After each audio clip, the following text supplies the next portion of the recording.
My name is Roro. And my name is Trent. And this is WJAG-TV with your weekly school news.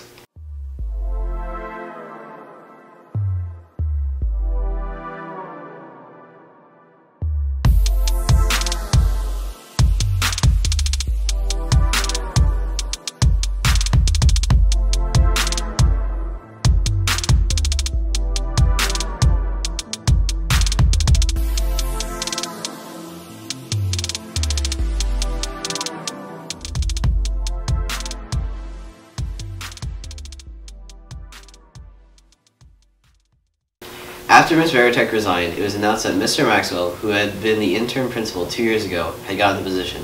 To start off the 2018-2019 school year, Maxwell held a meet and greet with parents and guardians over the summer. Elena Gorshin went and talked to Maxwell about the upcoming year, as well as to some parents that attended.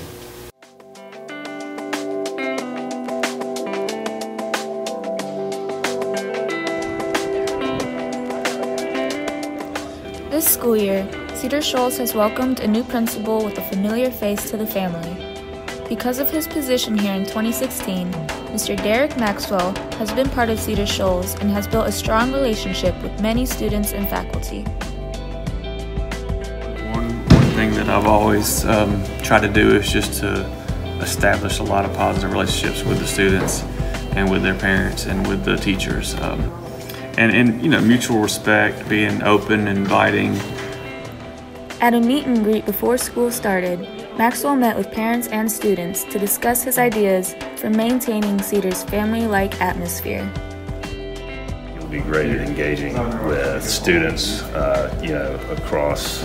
I mean, that's the thing that I particularly remember, his rapport with students and parents as well as the teachers. So we didn't have a lot of time with him at Whit Davis, but he was very welcoming to Caroline when she came in there, and he was very friendly and welcoming to us. So we were really happy to hear that he got the job here, and I'm looking forward to him being here for a while and welcoming her when she comes next year.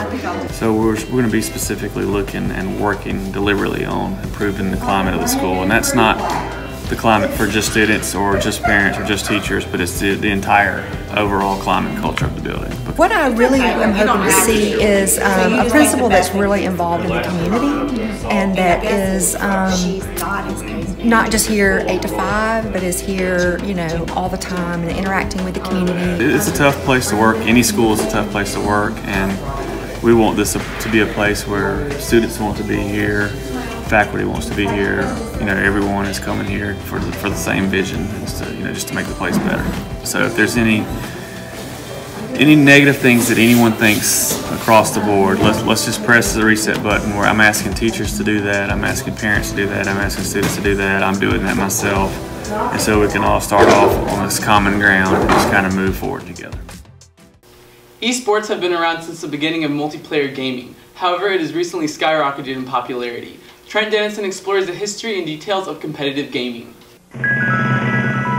Live from Universal Studios Hollywood, ladies and gentlemen, please welcome your host, Terry Lee Torok. Woo! Yeah! You ready? Woo! Thank you. I don't get this at home. Welcome to Universal Studios Hollywood. This is the playing field of the future. The unprecedented 1990 Nintendo World Championships. Video games aren't new.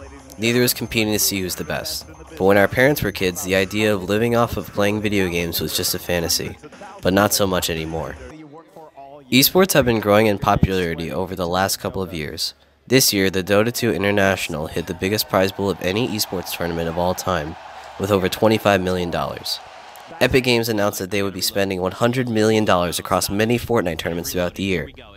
With so much money being thrown around the scene, many people are trying to get into these competitions, but we need to start from the beginning. The first known gaming competition was in October of 1972, involving a game called Space War. It took place in Stanford University, with the grand prize being a year's subscription to Rolling Stone magazine. Most competitions during this time were just to see who could get the highest score. In the 1990s, the Nintendo World Champions toured around the US. The prizes were $250, a trophy, and 2 tickets to Universal Studios Hollywood. The increased use of the internet allowed for multiplayer anywhere around the world. Important games during this time were StarCraft, Warcraft, Counter-Strike, Street Fighter, and Quake. Events like QuakeCon, Cyber Athlete Professional League, and Professional Gamer League allowed for the growth of esports. The 2000s brought many important games like Dota, League of Legends, Super Smash Bros., and Call of Duty, which were all big successes, especially League of Legends and Call of Duty. With just Modern Warfare making over $1.2 billion. With the competitive nature of Call of Duty and League of Legends breeded the creation of Major League Gaming and other similar leagues that host tournaments and events. Today, the biggest esports games like Rainbow Six Siege, Dota 2, League of Legends, Call of Duty, Counter-Strike, Hearthstone, StarCraft, Overwatch, Smash, and Fortnite have millions of people watching live and even being shown on television stations like ESPN. Esports are expected to grow more and more in the future and could possibly rival traditional sports in terms of attendance and capital.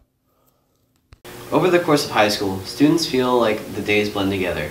Tori Jones investigated this phenomenon in the halls of Cedar as well as the psychology behind it.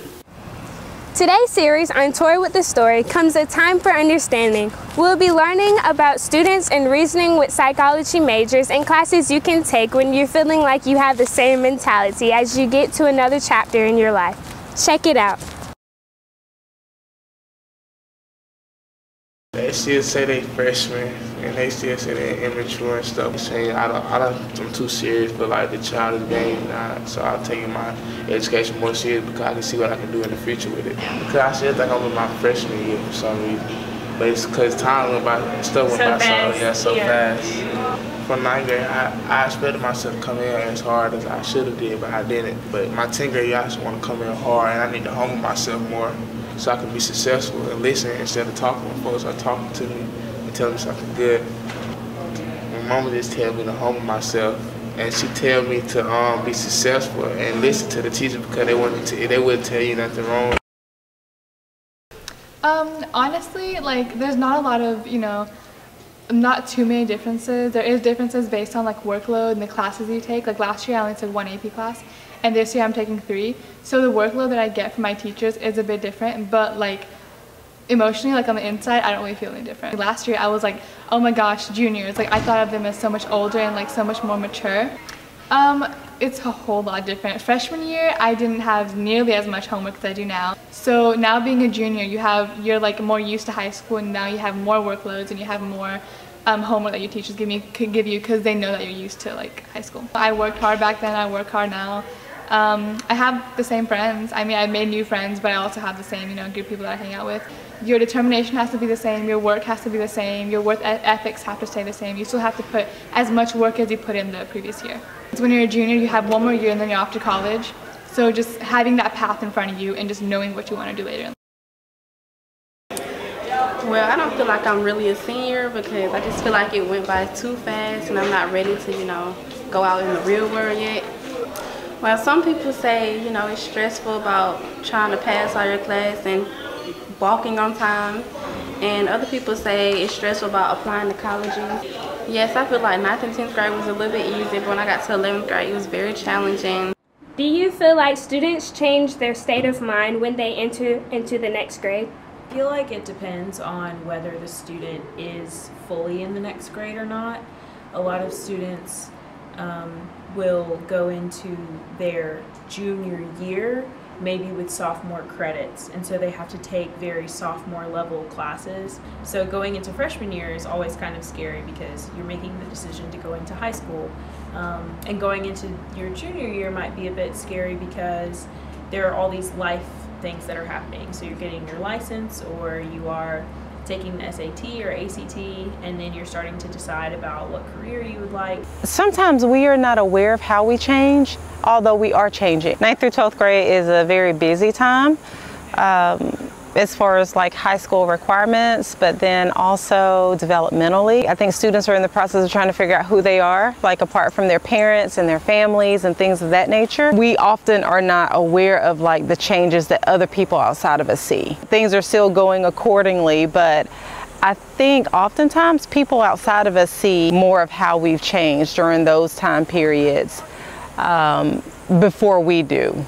I'm not a clinical psychologist, I'm not a counseling psychologist, I'm not a psychiatrist, but hopefully the students will learn more about kind of their brains, their behavior, their emotions, how those things all interact. What I would most want them to walk away with is the ability to look at headlines, look at psychological studies that they hear about either online or in the news, and try to make sense of those studies, read into how the research was gathered and how it relates to some of the other things that they've learned.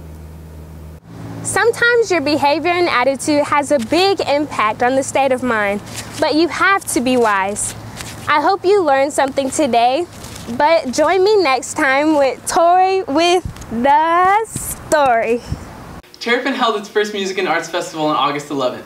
I attended to see what this new event had in store. Terrapin Beer Company held its first Music and Arts Festival on August 11th. This event hosted an array of music, art, and entertainment that was open to all ages and even pets. I spoke with the leaders of this event as well as people attending to see how they felt about it. I came to hang out with friends and just have a good time, really. So I actually heard about this event a few weeks ago when I was painting live, and I met Sean, who is the organizer of the event, and he told me he'd love to have me out here and paint and bring my art, and so I'm here. There's no real reason for us to do this. It's just to have people here so they can enjoy it.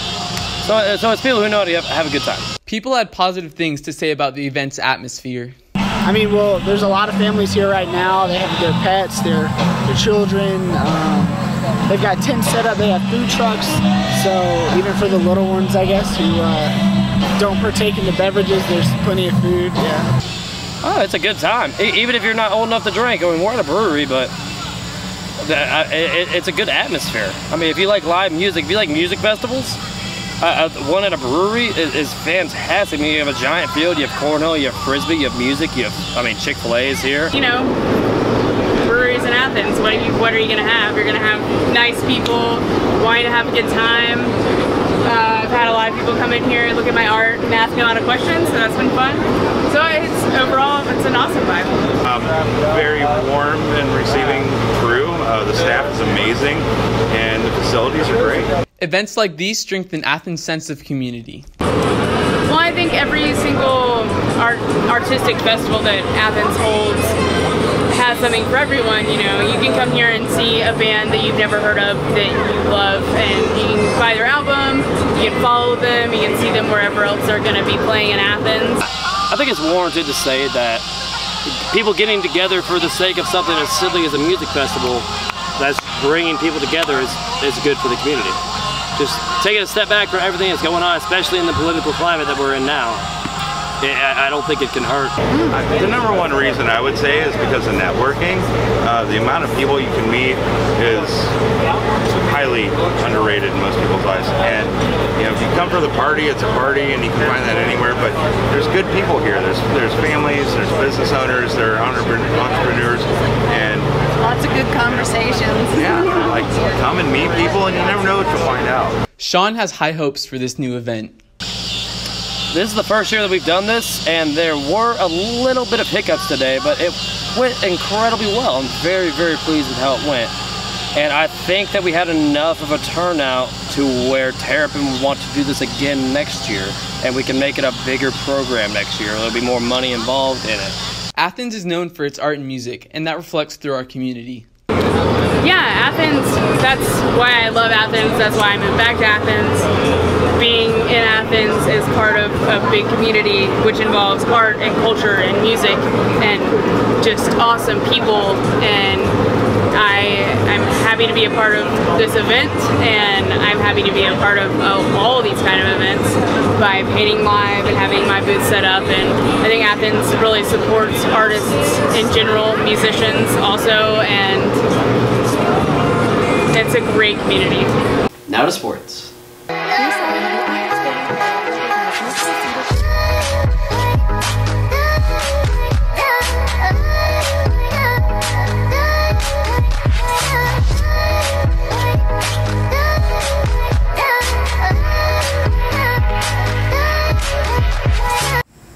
The Cedar Shoals varsity football team had their first home game against the Winder Barrow Bulldogs. They lost 14-7.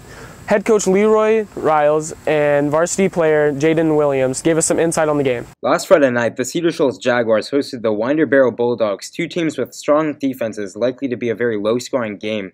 The first scoring opportunity for either team came early in the second quarter with Winder Barrow attempting a 27-yard field goal, but Cedar's able to get around and block it. Cedar went for a 3-and-out on the following drive. Winder Barrow took a 14-7 lead, giving Cedar the ball with 77 yards to go and a little over a minute to do it. Kiana Smith with a time screen to Devontae Bankson, a play that'll work very well in this drive. Again, Bankson with the short screen for 18 yards, and it's looking like this will come down to the last play.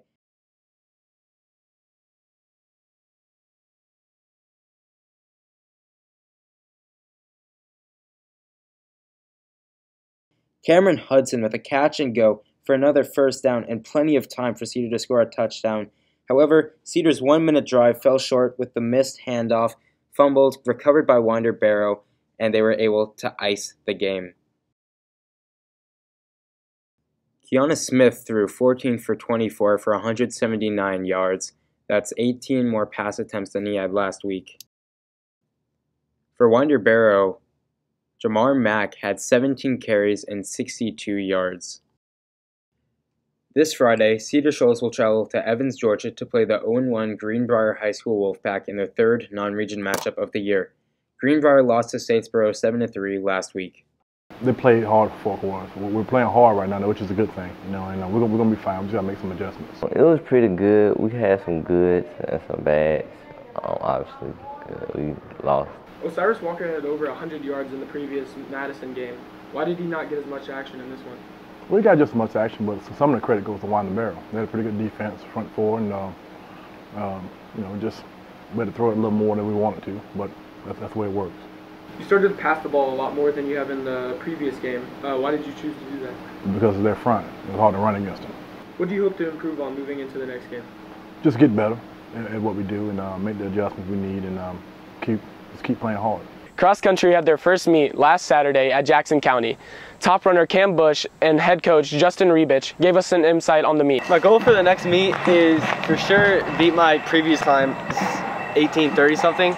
So the goal for next meet is probably around 18 minutes, maybe under 18. I mean, this past meet was our first meet of the season, and the first meet of the season is always a kind of a feeler out meet. Honestly, I think our performance reflected the amount of runners that we had during our summer workouts, and we have a lot of room for improvement going forward. I would say the main obstacles that we face as a team is probably going to be mostly dealing with little bumps and bruises, minor injuries. But as far as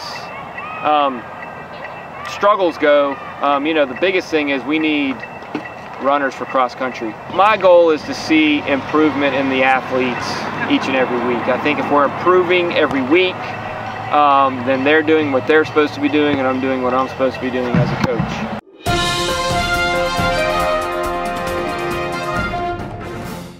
Once again, my name is Roro. And my name is Trent. And this has been WJAG-TV with your weekly school news.